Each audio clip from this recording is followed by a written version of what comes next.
introduit la nutrithérapie en France, mais il faut bien reconnaître que la naturopathie avait été pionnière, puisqu'on est dans le même esprit, au départ, de favoriser, si vous voulez, les défenses personnelles de chacun.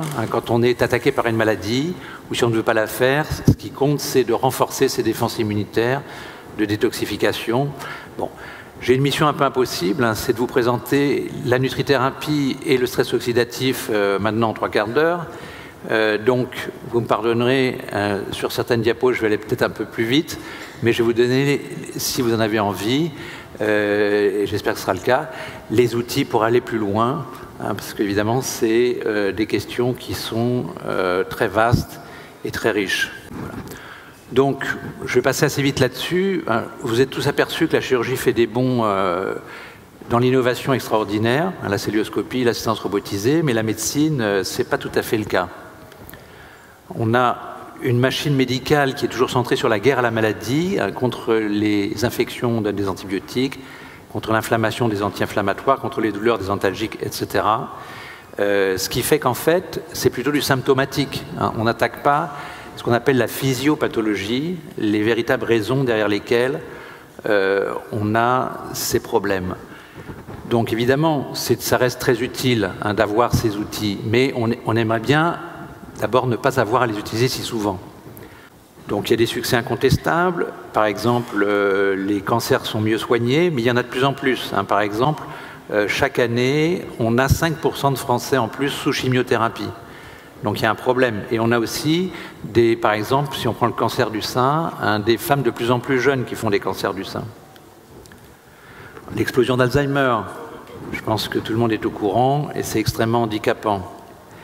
Bon, il y a des abus de médicaments considérables, de procédures médicales, plusieurs millions de journées d'hospitalisation dues aux seuls effets secondaires des médicaments, et selon la revue Prescrire, environ 20 000 décès par an. Comme on a du mal à savoir combien la médecine sauve de vies, ce n'est pas toujours évident de savoir si elle en sauve plus que ce qu'elle en fait perdre. Donc, il y a en médecine, on devrait raisonner en question de rapport bénéfice-risque. Et parfois, il y a beaucoup de procédures médicales qui ne sont pas du bon côté. Quand on rajoute là-dessus 750 infections nosocomiales pour des gens qui sont hospitalisés et 13 600 décès supplémentaires à cause des bactéries antibiorésistantes, ça fait beaucoup. Je vous signale d'ailleurs à ce propos, je viens d'écrire un livre là-dessus, ça s'appelle Moins de viande. S'il vous plaît, c'est une question de santé publique et c'est selon l'OMS la chose la plus importante à l'heure actuelle. Il faut cesser de manger de la viande industrielle, qui est un réservoir de virus aviaires et autres qui peuvent décimer la population comme la grippe espagnole en 1918 et de bactéries antibiorésistantes. Rien qu'en France, on balance 1000 tonnes d'antibiotiques chez les animaux de manière plutôt préventive, parce que s'il y a dans un troupeau une bête malade, le vétérinaire traite tout le troupeau. Et tout ça, ça se retrouve dans les urines et donc dans l'eau que nous buvons. L'information passe dans nos Escherichia coli qui deviennent résistants.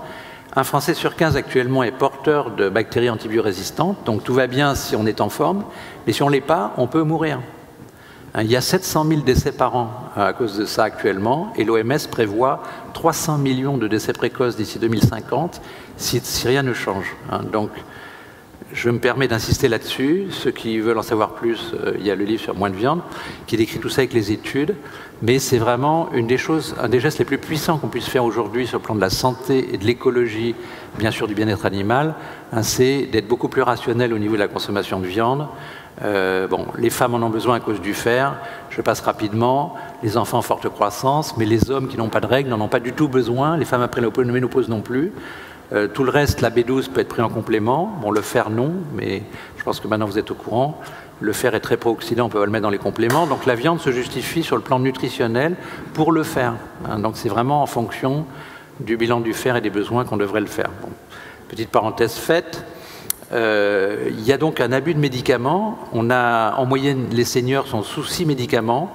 Le professeur Olivier Saint-Jean, à l'hôpital Georges Pompidou, a fait une enquête en prenant tous les dossiers, grâce au big data de la Sécu, 10 médicaments par jour pour les plus de 80 ans. Ce qui est complètement aberrant, puisqu'on ne contrôle plus, au-delà de 3 médicaments, les interactions le Français consomme près d'une boîte de médicaments par semaine. Bon, c'est une situation qui est totalement insoutenable et négative.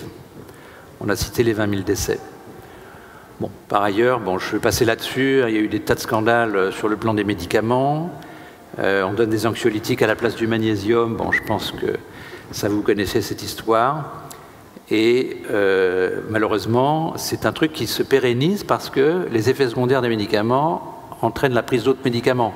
Vous avez un antihypertenseur qui donne un effet secondaire, c'est pas grave, on va vous donner un autre médicament. Bonsoir. Un risque vous fait peur. Tranquillisez-vous. Avec un peu de pédagogie et de bon sens, nous allons venir à bout de cette phobie. Prenez le Perfector. C'est le médicament le plus décrié actuellement. À tort. Car c'est un excellent coup de frein destiné à faire perdre du poids aux personnes en surcharge pondérale. Certes, il a l'inconvénient de provoquer de l'hypertension artérielle. Mais de nos jours, l'hypertension artérielle se soigne très bien. L'isidrophène, par exemple, est reconnu pour ça, en dépit du trouble du sommeil qu'il suscite. Mais pourquoi s'angoisser quand on a du Dufalon? C'est un somnifère très puissant. Peut-être trop d'ailleurs, puisqu'il vous faudra compter sur plusieurs réveils sonnant simultanément pour vous lever et prendre du Veralgan. Il n'y a pas mieux pour venir à bout de la somnolence. Mais comme il provoque des diarrhées, associez-le toujours avec du paraphone. Le paraphone remoulera rapidement vos selles, même s'il vous donnera des maux de tête. Mais avec une simple gélule de Peranclu, on n'en parlera plus. En revanche, on parlera de votre anxiété et de votre rougeur. Pas longtemps. En prenant simultanément de l'asparga pour retrouver l'euphorie et du Tumifon pour retrouver la peau blanche, le problème sera réglé dans l'heure. Bien sûr, la combinaison des deux médicaments a tendance à créer du surpoids. Mais qu'est-ce que ça peut faire, puisque vous avez le Perfector qui est un excellent coup de frein. La semaine prochaine, je vous expliquerai comment faire fortune rapidement. Ah, voilà. On me dit que le sujet vient de passer à l'instant. Autant pour moi. Bonsoir. Bon, c'est un peu caricatural, mais bon, un petit peu d'humour, ça fait du bien, parce que la situation est un peu lourde. Bon. Donc, une des propositions que vous connaissez bien, je pense, en tant que naturopathe, c'est bien sûr de jouer sur l'alimentation. L'alimentation ne peut pas tout faire toute seule, ni les compléments. Il faudra associer une approche globale, l'activité physique, tout le monde en est conscient, mais aussi la gestion du stress, l'optimisation du sommeil, l'assainissement de l'environnement. Donc, je pense que nous sommes sur la même longueur d'onde, entre naturo et nutri, ce qui est tout à fait complémentaire. C'est une approche globale. Bon, la nutrithérapie, évidemment, comme son nom l'indique, se focalise beaucoup sur l'alimentation. Son but, c'est d'optimiser les fonctions. On a dit qu'il fallait avoir une meilleure défense immunitaire contre les infections, réparer son ADN, etc., par des techniques de changement du comportement alimentaire. Vous noterez que je ne dis pas du conseil alimentaire qui a été démontré nul. Quand on balance une feuille de conseil, les gens la suivent très peu. Donc il faut vraiment une sorte d'accompagnement, de coaching, pour que ça soit intégré sur le plan du terrain. Bon, ça, c'est des techniques sur lesquelles on se forme. Je pense que vous en êtes déjà conscient. Bon, ensuite, le deuxième niveau de la nutri, c'est de diagnostiquer, de corriger les déficits. J'aurais pu mettre aussi les surcharges, parce qu'il y a des surcharges, évidemment, en sucre rapide, en graisse saturée, en fer pour les hommes, etc. Ce qui, au passage, je le dis, les hommes qui mangent trop de viande, ces chasseurs, dans l'inconscient collectif, l'homme consomme plus de viande que les femmes dans le monde entier, j'y reviens. Ça leur coûte en moyenne 7 ans d'espérance de vie et beaucoup plus de cancers. Il y a un homme sur 3 qui fait des cancers, une femme sur 4. Évidemment, ce n'est pas la seule raison, mais c'est une raison très importante qui pèse très lourd dans ce... Bon, donc c'est un peu stupide de manger autant de viande qui est si coûteuse sur l'environnement alors que c'est délétère. Bon, donc on fait des diagnostics de déficit de vitamines, de minéraux, mais d'acides gras aussi, de certains acides aminés. On les corrige, ça c'est le deuxième niveau. Et le troisième niveau, c'est l'utilisation pharmacologique comme des médicaments, des aliments, des vitamines, des minéraux, des acides gras, des acides aminés, de phytonutriments comme les polyphénols que je pense vous connaissez bien, comme les catéchines de thé vert ou la curcumine du curcuma. Bon, ce troisième niveau est très riche. On a eu, moi j'ai commencé la nutrithérapie en 1980, ça va faire bientôt 40 ans. Il y a eu une explosion de travaux là-dedans. Je ne peux plus tout suivre parce qu'il y a plusieurs centaines d'études chaque semaine. Donc si vous voulez, il y a une masse de données très importante qui malheureusement ne fait pas partie du cursus des médecins. Et là vous avez une carte à jouer parce que il y a un retard très important dans l'utilisation de ces connaissances dans la pratique quotidienne. Et vous verrez que ça se... que ça se combine très bien avec ce que vous faites. Donc les buts, optimiser les fonctions, l'énergie, le poids, la solidité du squelette, les articulations des tendons, les fonctions digestives, etc.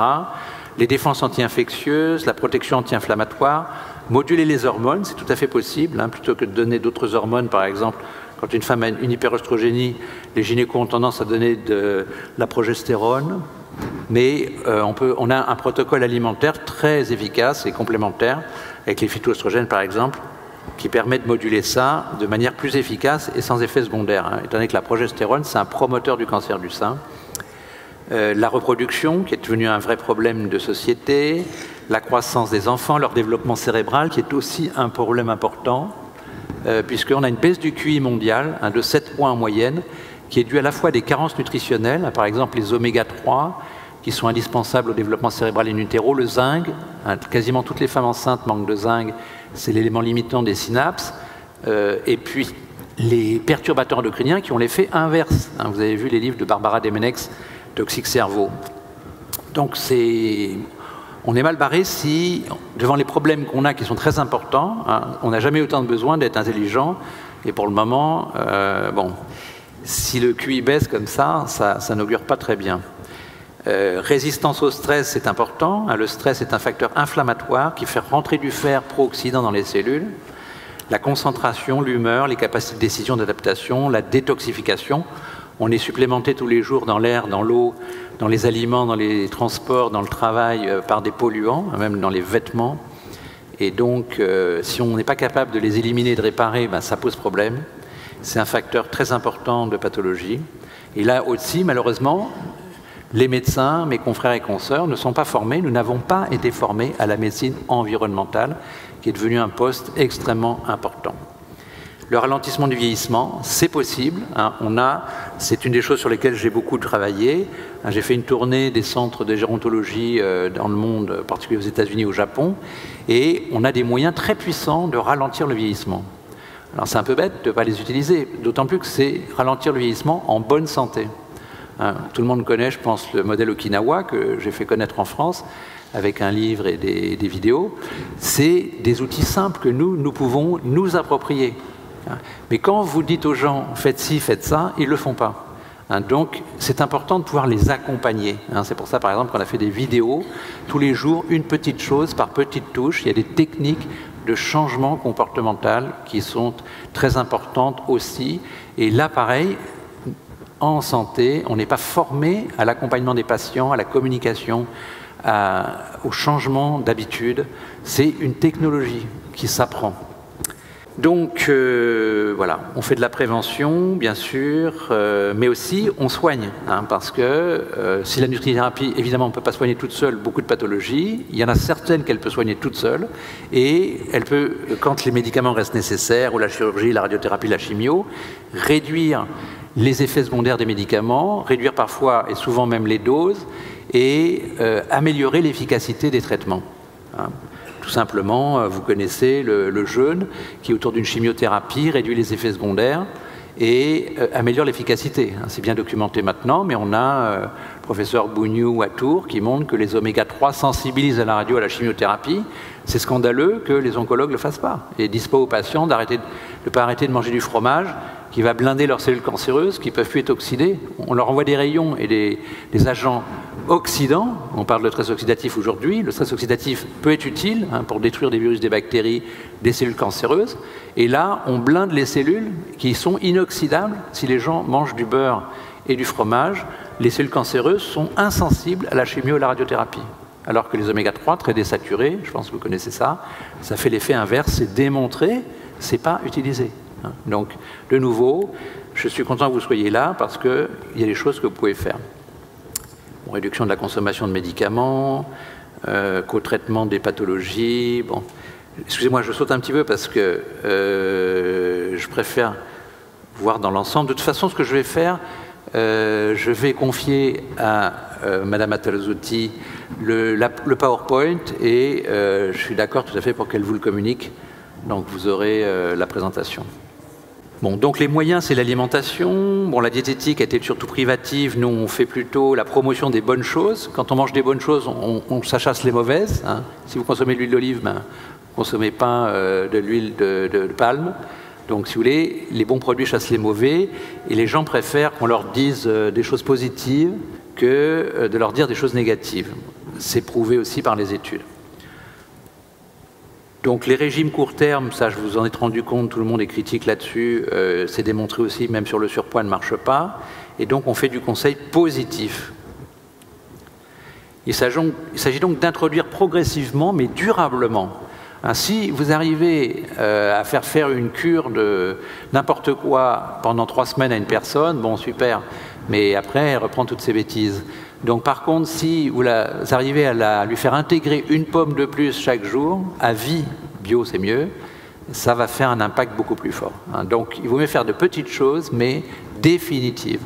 Et ça, c'est une technique aussi. Donc ça implique de rééquilibrer les comportements pulsionnels, parce que l'alimentation, ce n'est pas un comportement rationnel. C'est pour ça que le conseil ne marche pas. On mange de manière reptilienne, c'est une prédation, c'est un besoin, c'est un instinct. Et ensuite, il y a une connotation affective très forte. Ma mère faisait du poulet frites, donc j'aime le poulet frites. Mais malheureusement, le poulet frites, ce n'est pas le meilleur pour vous, parce qu'on a montré, vous le verrez dans le livre si ça vous êtes curieux, que le poulet est plus inflammatoire que la viande rouge. Bon, c'est une croyance. Les gens pensent que manger de la viande blanche, c'est mieux pour la santé. Mais il y a beaucoup plus de bactéries et de virus, même un adénovirus qui donne le surpoids dans le poulet. Quand on analyse un poulet sur le marché, il y en a 61% qui portent des bactéries antibiorésistantes. Donc, si vous voulez, le poulet, finalement, qui contient très peu de fer, c'est la seule justification de la viande, et pas très intéressant sur le plan nutritionnel. Bon. Si vous voulez vous faire plaisir en prenant un poulet de Bresse une fois par an, super, mais je veux dire, sur le plan nutritionnel, on n'en a absolument pas besoin. Donc, voilà. Il y a des mécanismes dits de prédation déplacée. Ça, je l'avais décrit dans le livre sur Okinawa. Okinawa, un programme global pour mieux vivre. On est frustré par des tas de trucs, affectifs, sexuels, professionnels, tout ce qu'on veut, et c'est pas facile à résoudre. Donc on va se venger sur la bouffe, l'alcool, le tabac, le petit achat compulsif. C'est ça la prédation déplacée. Ça fait un mal terrible à la santé des gens et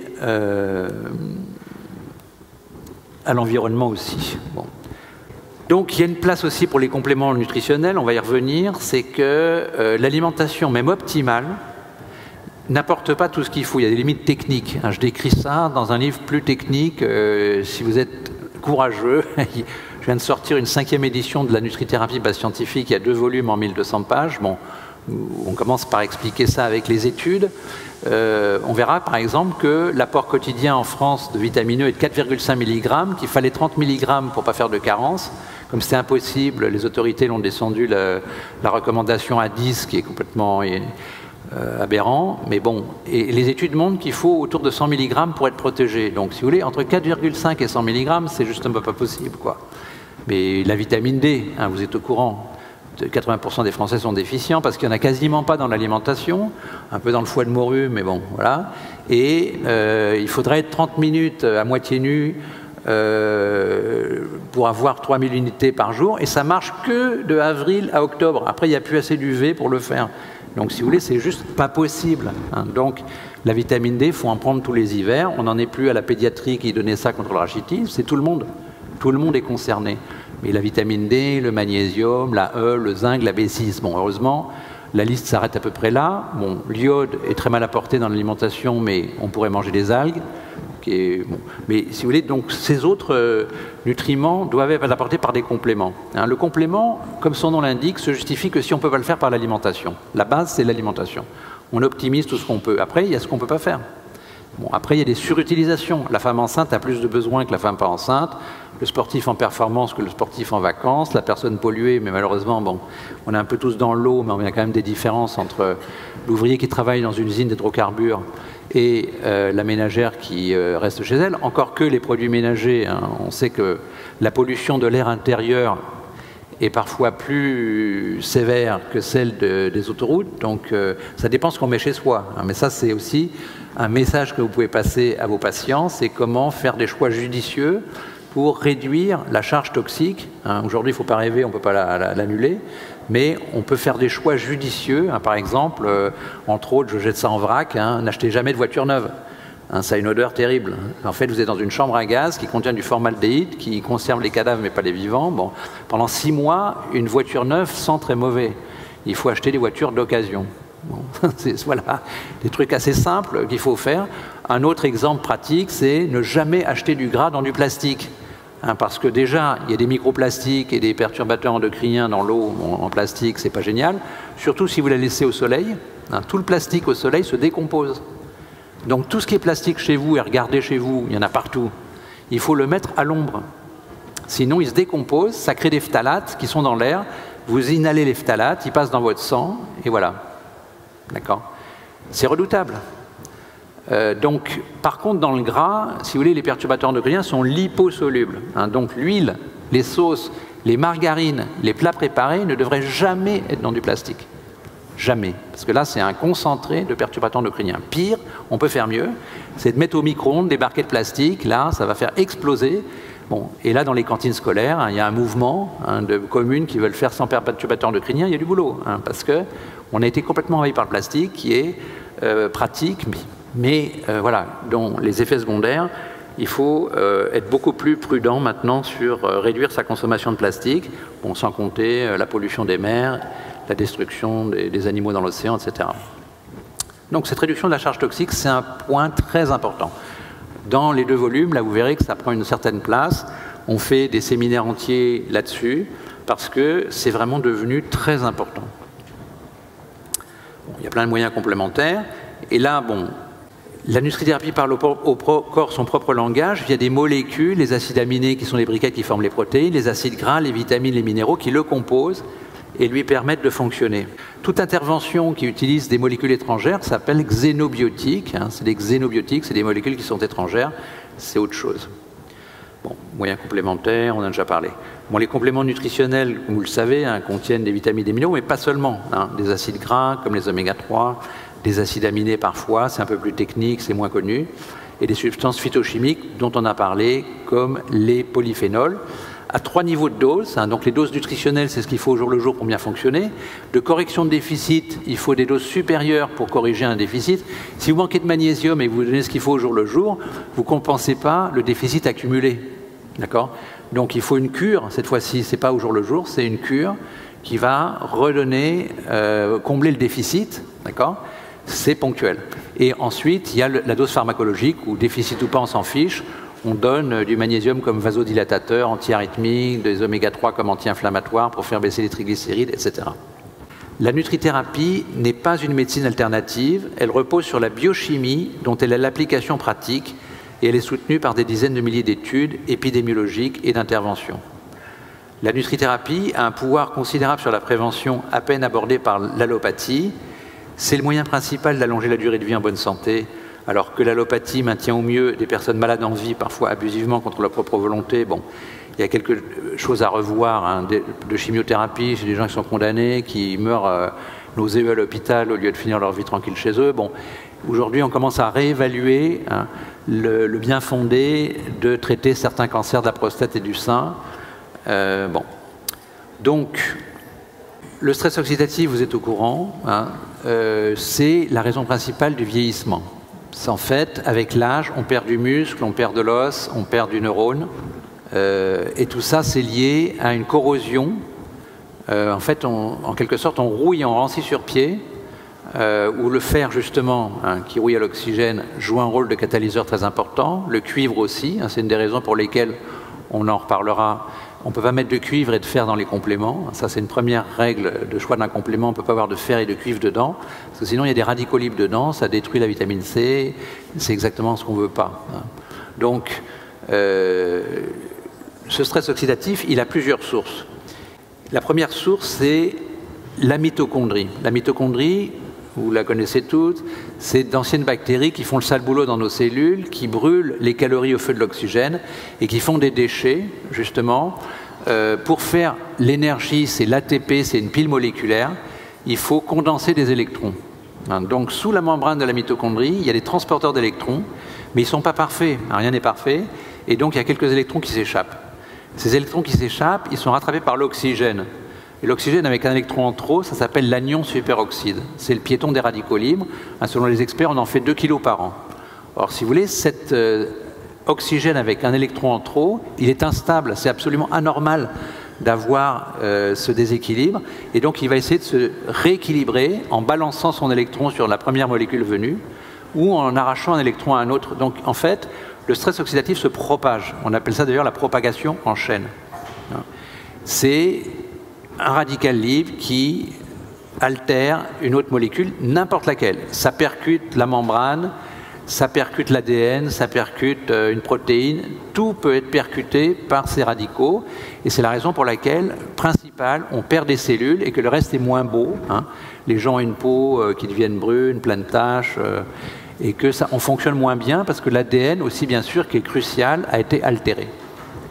Le fait que combien de lésions par jour on peut enregistrer sur l'ADN des mitochondries? On en a énormément, au point que les mitochondries sont grillées. Tous les 10 jours, on renouvelle toutes nos mitochondries. Mais l'ADN le plus important, c'est l'ADN nucléaire. C'est notre double hélice où il y a les 23 000 gènes qui nous permettent de tout faire. Or, cet ADN nucléaire, il est percuté de 500 000 à 1 million de fois par jour dans chaque cellule. C'est impressionnant. Bon, heureusement, on a 125 gènes qui sont occupés à la réparation de l'ADN. Et par exemple, si vous manquez d'énergie, l'énergie c'est le nerf de la guerre, vous réparez mal votre ADN, et cette lésion qui est mal réparée, ça s'appelle une mutation. Et l'âge, c'est ça. Les maladies liées à l'âge, cardiovasculaire, cancer, cataracte, ostéoporose, Alzheimer, Parkinson, cancer, ces maladies qui augmentent avec l'âge, qu'on appelle dégénératives, sont toutes créées par ce même bruit de fond oxydatif. Et il y a un cousin de l'oxydation, c'est l'inflammation. D'accord ? Donc, c'est vraiment très important de le comprendre et de voir quels sont les leviers par lesquels on peut agir dessus. Il y a une deuxième source de radicaux libres, c'est les globules blancs. Les globules blancs créent de l'inflammation. Quand vous êtes enrhumé, vous avez le nez rouge, chaud, ça coule, etc. C'est un peu douloureux. Il y a de la fièvre. Pourquoi? Parce que ce n'est pas le virus qui fait ça. Le virus du rhume, il ne fait rien du tout. Simplement, vos globules blancs cherchent à s'en débarrasser. Et pour ce faire, ils sécrètent des désinfectants, de l'eau de javel, de l'eau oxygénée, tous les radicaux libres qui existent. Et c'est ça qui fait la rougeur, qui dilate les vaisseaux. C'est ce qu'on appelle l'inflammation. Donc, au-delà de la mitochondrie, qui est la première source de radicaux libres et de substances corrosives, qui fait aussi de l'eau oxygénée d'ailleurs, parce qu'on détoxifie l'anion superoxyde. Bon, tout ça, vous verrez ça sur les schémas. Je ne vous demande pas d'essayer de le retenir comme ça, mais ça sera plus facile à vous de l'intégrer avec des documents. Donc, si vous voulez, il faut bien comprendre que quand on fait une radiothérapie, un oncologue, il crée des radiations ionisantes, soit des rayons X, parfois des rayons gamma, qui vont justement arracher des électrons pour créer des radicaux libres dans la tumeur. Et la tumeur cherche à se défendre, et donc elle dépense beaucoup d'énergie pour se défendre. En fait, elle meurt par épuisement. C'est comme ça que marche la radiothérapie.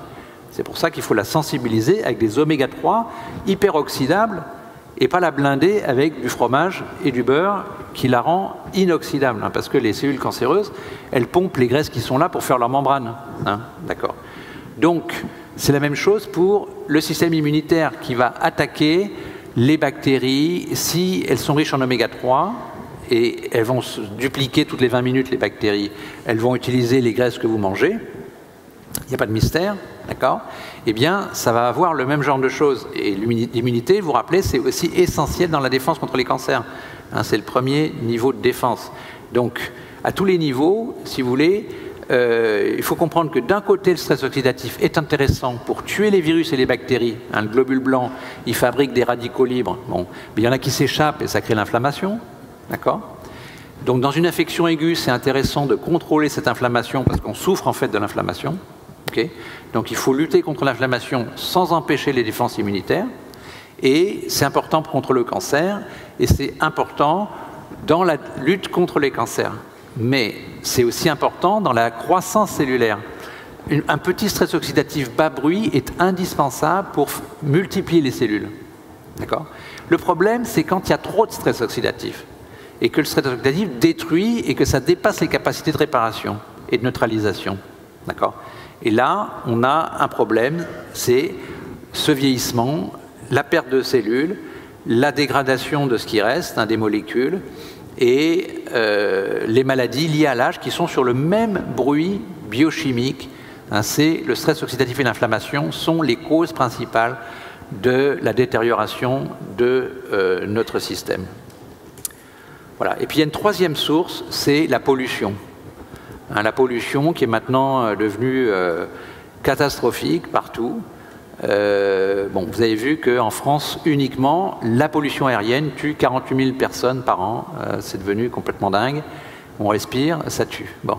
Donc, l'eau est empoisonnée, il y a des microplastiques, de l'aluminium, maintenant des médicaments, du chlore, qui est un gaz de combat de 14-18 pour l'eau du robinet. Bon, il y a un problème aujourd'hui. On a besoin, si vous voulez, de réduire notre charge, de changer de technologie pour cesser de créer des maladies. Cet environnement est pathogène. Il faut bien le comprendre. Ce n'est pas un hasard si le nombre des cancers augmente aussi drastiquement et si ça touche des gens de plus en plus jeunes.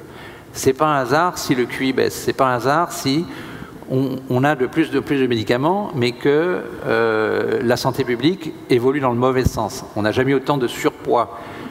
Il y a en Europe maintenant, y compris en France, plus de gens en surpoids que de gens pas en surpoids. C'est hallucinant. Bon. Et c'est associé à une alimentation ultra transformée, vous avez dû voir beaucoup de choses là-dessus, qui altère la flore. Cette flore altérée est inflammatoire. Et on retombe sur notre sujet, c'est que l'alimentation peut être inflammatoire. Et qu'est-ce qui est le plus inflammatoire dans l'alimentation? C'est les viandes, parce que très infectées, 88,9% des carcasses à l'abattoir sont infectées, 61% de bactéries antibiorésistantes, parce qu'elles sont riches en fer qui est un pro-oxydant. Alors quand on en manque, c'est bien. Quand on n'en manque pas, ça fait l'effet négatif qu'on connaît, parce qu'il y a énormément de produits pro-oxydants et inflammatoires dans la viande. Par exemple, l'acide arachidonique, je ne sais pas si vous avez entendu parler de ça, c'est un acide gras qui se transforme en prostaglandine. C'est le mécanisme de l'inflammation et de l'allergie. Bon. Il y a la leucine, c'est un acide aminé qui forme le muscle, qui est inflammatoire et stimule un chef d'orchestre de l'inflammation qui s'appelle mTOR. C'est une des percées de la médecine très importante. Bon. Tout ça fait que l'alimentation peut être très inflammatoire, et en plus, avec des produits industriels trop sucrés, trop gras, bon, graisse saturée, les additifs perturbent la flore. Tout ça perturbe la flore, favorise le passage d'endotoxines dans le sang qui sont très violemment inflammatoires.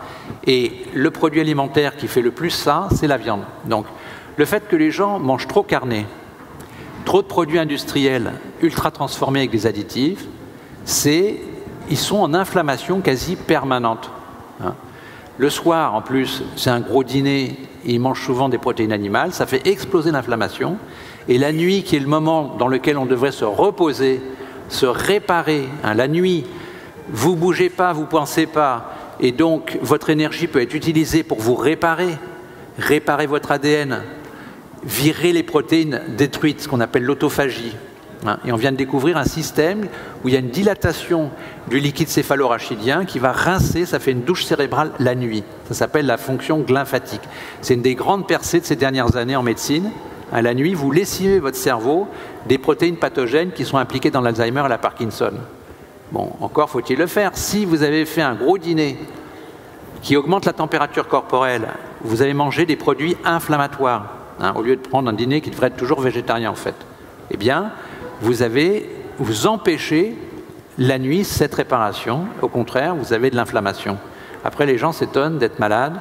Le diabète est inflammatoire aussi. Bon, voilà. On crée ces pathologies.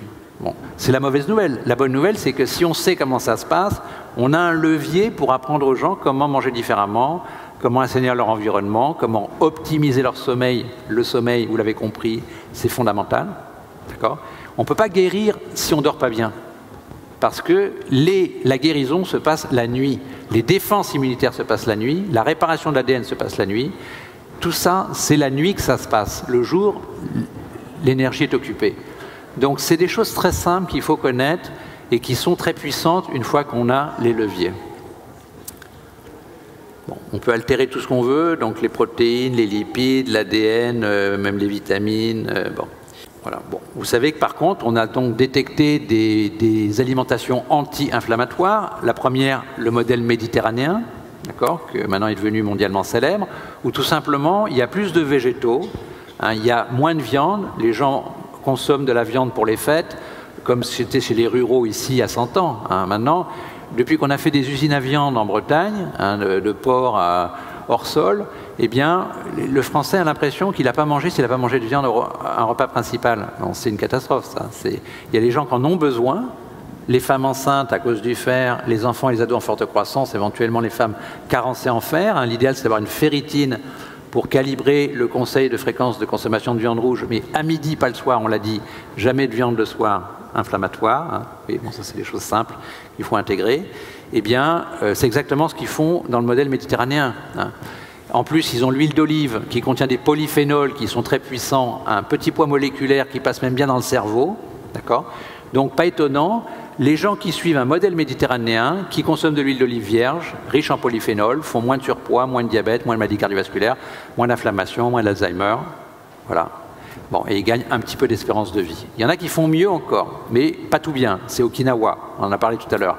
Pourquoi ? Parce qu'à Okinawa, ils mangent encore moins de calories. 300 calories de moins. Si vous mangez moins de calories, vous brûlez moins, vous faites moins de déchets.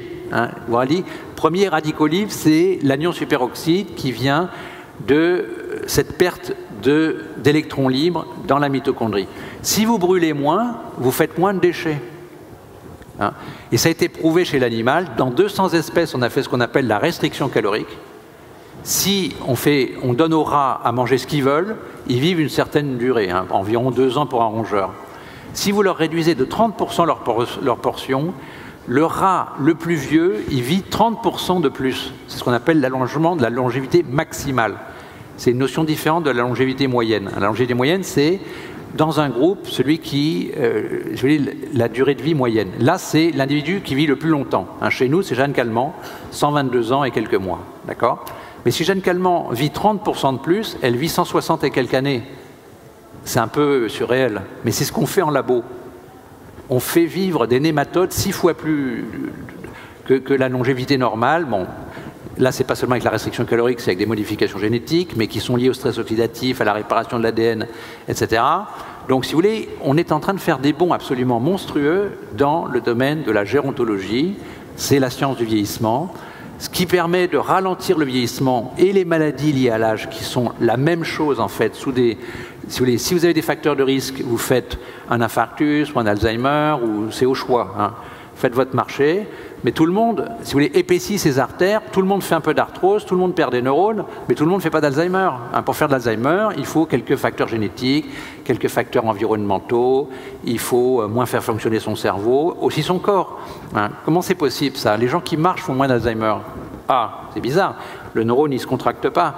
Oui, mais quand vous marchez, vous contractez vos muscles et ça envoie un signal dans le sang qui s'appelle PGC1-alpha qui multiplie les mitochondries. C'est un des effets du sport. Quand vous faites du sport, vous multipliez les centrales énergétiques. Hein. Un sportif peut avoir jusqu'à 20 000 mitochondries dans une cellule musculaire, alors que le non-entraîné, il en a 5 000. Mais ce signal, il passe dans le cerveau. Et donc le neurone, il bénéficie de ce signal, il fait plus de mitochondries, il a plus d'énergie pour se réparer, et donc c'est un effet anti-Alzheimer marqué. Aujourd'hui, le premier médicament contre l'Alzheimer, c'est un polymédicament qui optimise aussi le sommeil, etc., c'est le sport. Et on a des études, une étude finlandaise qui s'appelle FINGER, qui documente ça.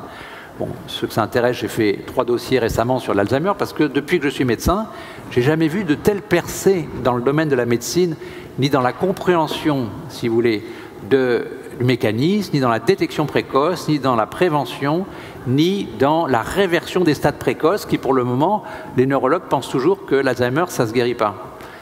Bon, en fait, on a une percée tout à fait récente, hein, l'Université de Californie à Los Angeles, Del Bredesen, qui fait quelques bêtises, mais bon, sinon, globalement, sa méthode est excellente. Il y a déjà des résultats très marqués sur ce plan.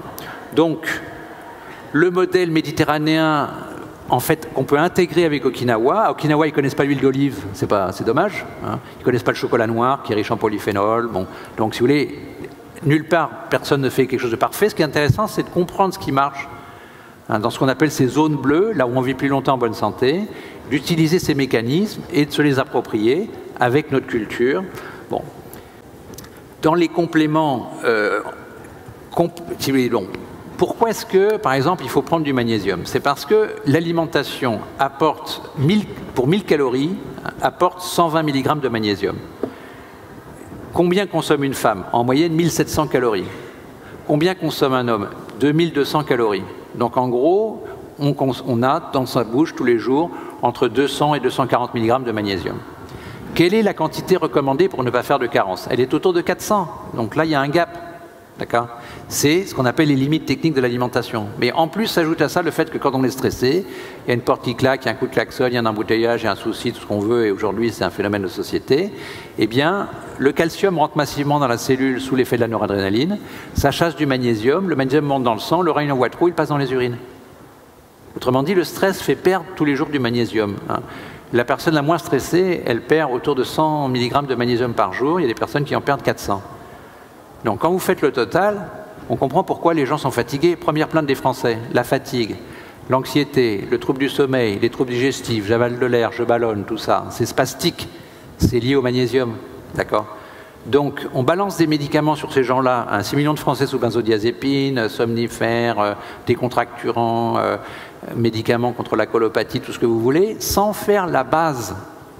Il y a un problème déjà au départ nutritionnel. Donc c'est précieux, ça. Bon. Et donc je pense qu'en tant que naturopathe, c'est quelque chose qui peut vous être très utile. Bon, après, vous savez que le magnésium, il est très mal absorbé. Aujourd'hui, il y a des magnésiums qui sont très en vogue, le magnésium marin, mais c'est un mélange de sulfate, d'oxyde et de chlorure. C'est les magnésiums les plus laxatifs qui existent. Ça vient de l'Antiquité, c'est des dépuratifs. C'est vraiment le plus mauvais magnésium qu'on puisse donner. Bon. Donc, si vous voulez, c'est naturel, d'accord, marin, mais bon. Il faut voir les études, ce qu'on appelle de biodisponibilité. Quelles sont les sels les mieux absorbés? À l'autre extrémité de la chaîne, il y a des magnésiums solubles dans les graisses, le glycérophosphate, qui est devenu la référence. Bon, j'ai eu la chance de découvrir ça par hasard, enfin, dans un congrès sur le magnésium en 1988, et ça m'a permis de proposer en France la première formule avec du glycérophosphate. Bon. Mais après, si vous voulez, on l'a dit, quand vous êtes stressé, si vous prenez le meilleur magnésium du monde, ça ne sert à rien, parce que quand il y a un stress, et on en a, on ne peut pas y échapper, ça va repasser dans les urines. Donc on a 6 recapteurs qui rattrapent le magnésium dans les cellules, et il y a des gens qui ont des mauvais recapteurs. Donc tout ça fait qu'on a besoin d'un potentialisateur de la recapture du magnésium. On appelle ça des rétenteurs cellulaires. Et ça, c'est une découverte de Jean Durlac, un endocrinologue spécialiste du magnésium, à l'hôpital Cochin, qui a montré que la taurine, un acide aminé, je pense que vous avez tous entendu parler de ça, souffrait. Donc aujourd'hui, c'est pareil, c'est moi qui ai eu la chance de mettre ça en place. Aujourd'hui, tout le monde fait pareil, ils utilisent pratiquement glycérophosphate et taurine. Bon, après, il y a des petits plus. Vous verrez ici des stress boosters de Synergia qui met de l'arginine en plus. C'est un petit plus parce que ça fait baisser le cortisol, ça améliore la mitochondrie. Bon, voilà. Donc, il y a des compléments. Après, il y a le problème de la dose. Quelle est la dose de magnésium utile? Ça a été codifié par Durlac, c'est 600 mg. Donc, si vous voulez, quand vous avez des...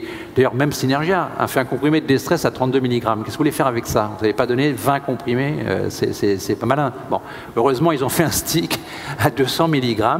Là, bon, d'accord, un stick matin, midi, soir, c'est jouable, mais vous n'allez pas faire prendre aux gens 20 comprimés par jour, c'est irréaliste. Donc, si vous voulez, il faut penser à tout ça. Et un petit plus encore, c'est que le magnésium, il doit rester stable dans le sang. Si vous prenez tout votre magnésium le matin, ça fait un pic, le rein il excrète, et il faut idéalement 3 prises. Alors bon, il y a des gens indisciplinés, il faut être réaliste, à midi, ils sont au boulot, ils ne veulent pas emmener leur stick, etc. Ah, t'es malade, bon, il y a encore des gens qui ne comprennent pas bien les compléments alimentaires. Donc, voilà, mais au moins minimum, matin et soir, c'est le minimum. D'accord? Bon. Après, dans les antioxydants, puisqu'on est dans le stress oxydatif, vous avez mélange vitamine C, la E doit être naturelle. Les caroténoïdes, il faut au moins qu'il y en ait 3. Parce que tout le monde connaît le carotène qui donne l'orange de la carotte, du potiron, de l'abricot. Mais il y a le lycopène qui donne le rouge de la tomate, qui est plus important que le carotène pour beaucoup de choses. Par exemple, la prostate, l'immunité, la lutte anti-cancer. La lutéine qui est plus importante pour la DMLA, je pense que vous avez déjà tous entendu parler de ça. Or, si vous voulez, quand vous prenez un complément qui contient du bêta-carotène, ça inhibe l'absorption des autres caroténoïdes. Donc si vous prenez du carotène et que vous augmentez vos risques de DMLA et de cancer de la prostate, ça ne le fait pas. Donc c'est des règles. Un complément antioxydant doit avoir les 3 caroténoïdes, au moins. Carotène, lycopène, lutéine, pour pas qu'on ait ce genre de problème. Bon. Donc il y a aujourd'hui des impératifs techniques qu'il faut connaître et choisir ses compléments en fonction de ça. Bon, chez Synergia, ça s'appelle Antiox 200, hein, vous avez le stand là.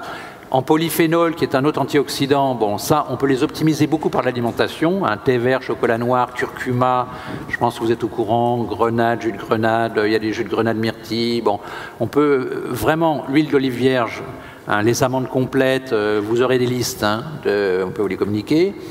Bon, après, on peut avoir besoin contre l'inflammation, chez les gens qui ont des pathologies, de compléments polyphénol, qu'on ne donne jamais le soir parce qu'ils sont dynamisants, hein, matin, midi, il y a des règles. Okay.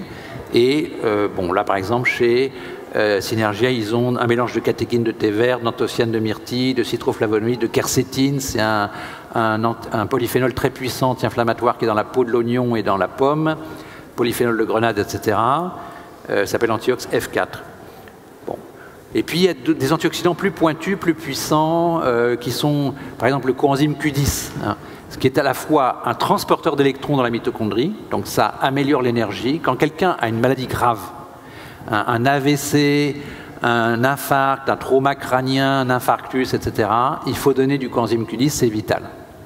Parce qu'on restaure l'énergie et à forte dose, hein, au-dessus de 100 mg par jour, ça a un effet antioxydant supplémentaire qui n'existe pas à dose physiologique. D'accord ? Donc le coenzyme Q10, c'est très utile. Il y a beaucoup de labos qui en font, Synergia en a aussi un. Voilà quelques pistes. Hein. Je suis désolé, on avait un temps un peu limité. Il y a eu un petit problème de présentation, mais bon, on va compenser ça. Je vais donner à Mme Ataloziti la présentation, qui est d'ailleurs déjà sur l'ordinateur, mais apparemment incomplète. Bon. Alors, je vous donne quelques pistes pour en savoir plus. Hein. La première, elle est simple, c'est les 30 millions et quelques d'articles qui sont sur le site de l'INSERM américain. Ça s'appelle PubMed, P-U-B-M-E-D. Là, vous avez un moteur de recherche, en anglais évidemment, hein, où vous sortez tous les articles qui concernent n'importe quoi. Donc ça, c'est vraiment la base. Hein. Toujours passer par les études. Ne jamais croire ce qui circule, parce que malheureusement, il y a tout et son contraire qui circule, et ça, notre domaine en est malade, hein, de gens qui disent ci, qui disent ça, qui font les gourous, qui vont mettre en avant tel truc, ou attaquer tel truc. Bon. Il n'y a que les études qui parlent. Si vous voulez que ça marche, il faut que ce soit documenté. Donc, si vous voulez, il faut lire les études, c'est la base. Bon. Après, si vous voulez vous aider, il y a la synthèse que j'ai faite, donc la nutrithérapie, base scientifique, pratique médicale, qui est en 2 volumes, 2200 pages, la 5e édition, bon, pour déjà les courageux. Il y a encore pour les plus courageux, il y a une formation online qui est donnée en présentiel à l'université de Namur, mais bon, si vous n'êtes pas belge, vous avez le droit de négocier, de faire la formation, c'est 12 week-ends à votre rythme, vous téléchargez le polycopier, vous avez tous les diapos, vous avez le cours, et vous avez un petit examen en QCM à la fin, c'est certifiant, hein, ça vous permet d'accéder aussi à l'Union des nutrithérapeutes francophones, je pense que c'est complémentaire de la naturo. Et ça, bon, j'avais l'adresse sur le site, vous contactez Vanessa, hein, c'est l'organisatrice, à info@cfna.be. C'est Centre de formation en nutrithérapie appliquée, cfna.be pour la Belgique. Voilà. Après, vous avez mon site, lanutrithérapie.fr. Bon, vous avez même ma page Facebook, si vous voulez, où je mets non seulement la nutri, mais des trucs sur l'écologie, la politique. Ça permet éventuellement de communiquer, bon, bien que je ne regarde pas tellement mes messages.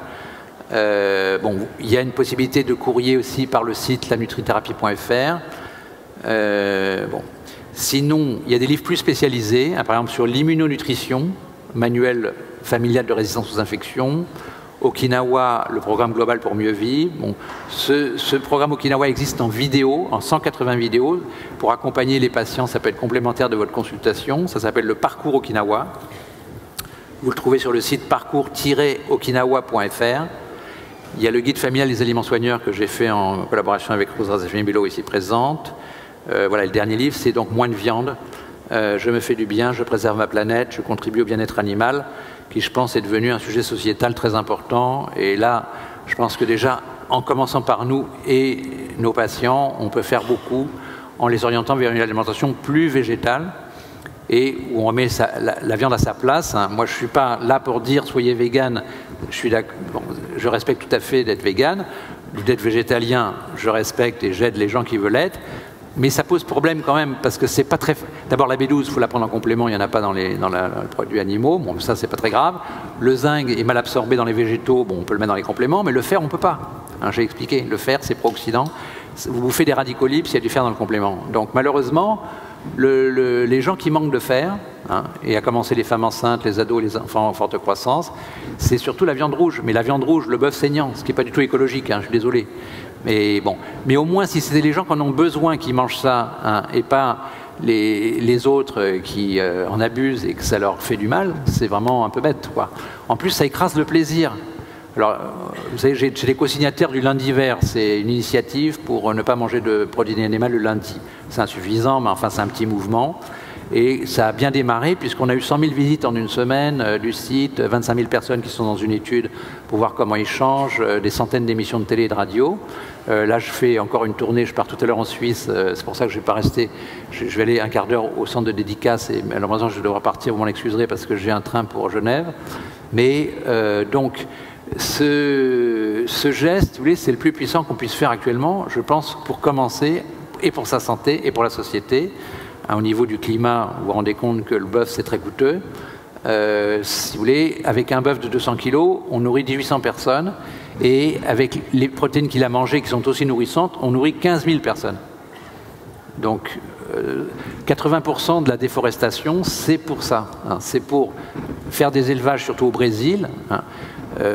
Personnellement, je pense qu'il faut boycotter maintenant la viande brésilienne. Pas seulement la viande brésilienne, mais la viande industrielle faites en Europe. Pourquoi? Parce que 90% de ces viandes industrielles faites en Europe sont nourries par des sojas OGM arrosés de glyphosate, 3 millions de tonnes, importées du Brésil et de l'Argentine via l'Orient. La coordination rurale en a volé quelques échantillons et c'est bourré de glyphosate. Bon, c'est totalement inacceptable. Donc, si vous voulez, je pense que plus hein, le danger que j'ai signalé tout à l'heure des bactéries antibiorésistantes et des virus aviaires et porcins, qui peuvent liquider des millions de personnes, ou pas plutôt des centaines de millions de personnes, c'est vraiment très important.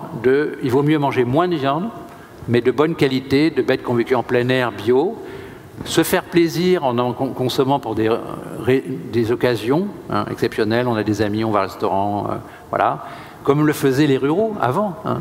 Les ruraux, ils mangeaient une soupe de lentilles, le pois, ils tenaient la journée, ils ne mangeaient pas du poulet tous les jours. Hein. On tuait éventuellement le poulet le dimanche, et le cochon, c'était vraiment pour les fêtes. Hein. Aujourd'hui, il y a une distorsion complète de la culture, où le plat français, soi-disant, ce serait le steak frites. Il ne faut pas se foutre du monde. Bon, ça n'a jamais été le steak frites, pas plus que la viennoiserie est typique du petit déjeuner français. La viennoiserie, c'est un croissant qui vient de l'islam, hein, où c'est les Turcs qui occupaient Vienne, qui avaient fait le croissant islamique. Hein, non, il faut arrêter de déconner. Donc, si vous voulez, le croissant cramé au beurre, c'est infâme. C'est un truc qui devrait disparaître de la soi-disant culture française. Ce n'est pas du tout de la culture française. Hein, bon. Donc, essayez de retourner aux meilleures racines et d'assainir un peu et notre santé, celle de notre environnement, de nos patients et de la société. Je vous remercie pour votre attention et pour ceux qui souhaitent, je serai juste à côté. Bon.